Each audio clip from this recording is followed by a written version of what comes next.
and wondering what on earth is going on in the middle of Marble Arch in the middle of London today.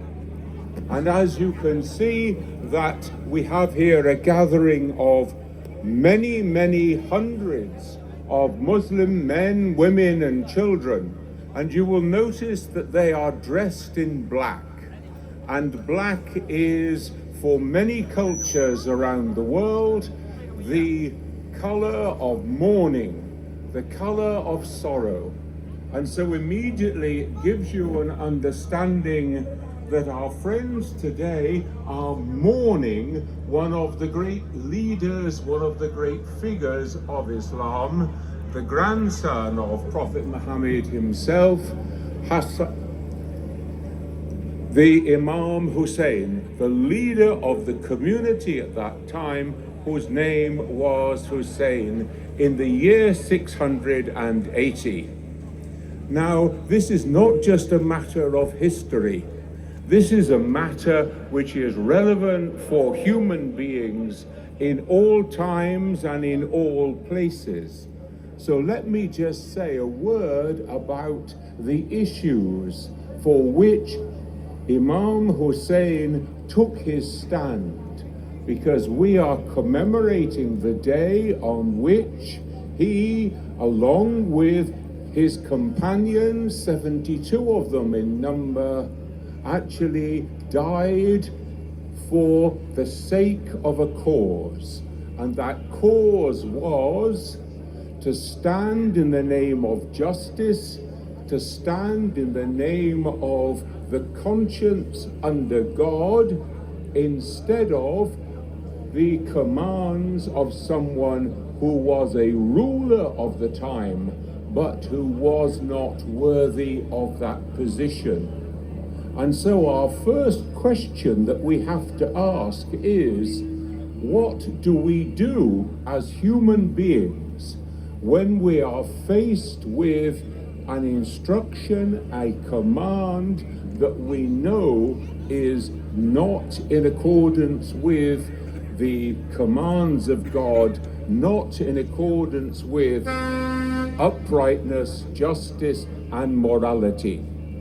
Do we take a stand in terms of our conscience before God, or do we obey those who we know are not following the ways of God? The second thing with the story of Imam Hussein and his companions is that he journeys from one place to another, from his home to Mecca and then into the desert, in order, if at all possible, to avoid conflict, to avoid bloodshed. This is the last thing that he wants. And he refuses to be the first even to shoot an arrow against the army that amasses against him. Now, we live in a time in which some people are very quick to say, let's fight, let's go to war, let's react in this way. And so the example of Imam Hussein is there to say, if at all possible, remember that every human life is sacred. The human life of those who are standing against you, whom you call your enemies, are as sacred in the sight of God as those who stand on your own side. Another thing which happens in this story leading up to the martyrdom of Imam Hussein and his companions is the way in which he responds to those who are sent out to make sure that he comes to the place of battle and doesn't turn away. In other words, a group of the enemy's soldiers are sent to follow them and to make sure that they go forward. Now you can imagine in the desert, water is the most valuable thing that you have.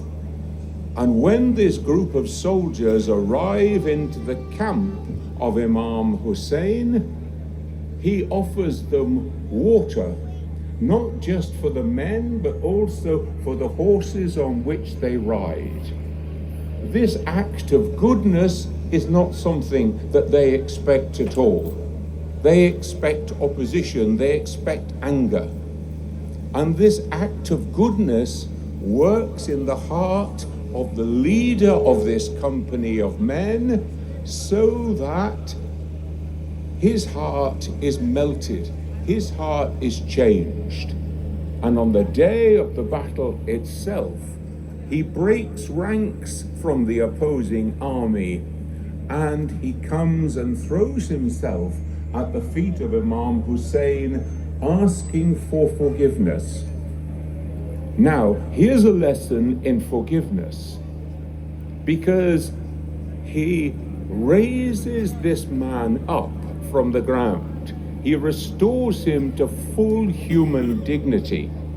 God's forgiveness does not leave people crippled in some way.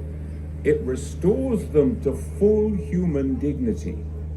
And then he gives him the highest honor that can be given.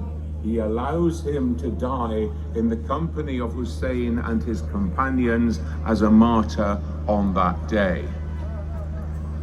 And when it comes to the final battle, thousands and thousands of soldiers are arrayed against Imam Hussein and his companions, 72 of them, against many, many thousands. Not only does Imam Hussein refuse to strike the first blow, but he assembles all his companions the night before the battle, and he says, "You are free to go. It's me they want. You are free to go." And he says, "Put out the lights, make it easy for them to leave. There should be nobody criticizing you if you leave." And what happens? They all decide to stay.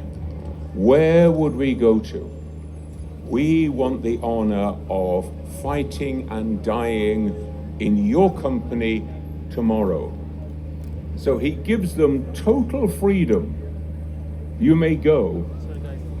And they choose to stay. And then on the day of the battle itself, we have complete massacre and complete carnage, as you could imagine. One after the other, all are killed, until eventually Imam himself is the last to be killed.